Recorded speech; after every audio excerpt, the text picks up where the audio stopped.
listen deeply to the sound of the mindfulness bell,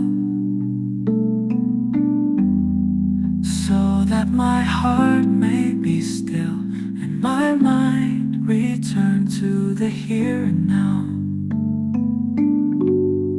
Chuông như phép màu nhiệm màu, xua tan bao nỗi u sầu, đưa con về phút giây này,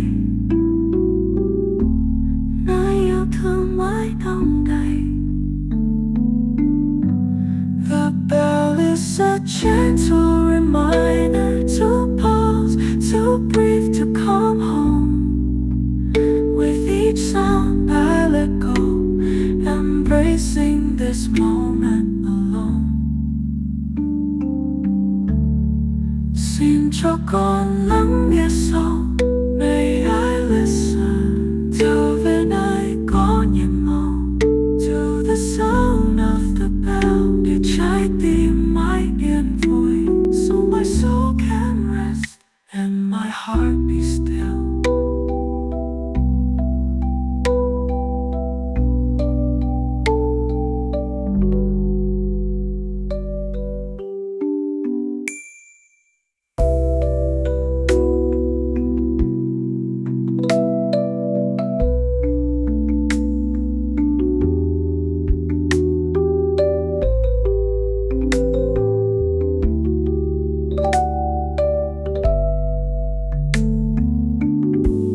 The bell is a gentle reminder to pause, to breathe, to come home.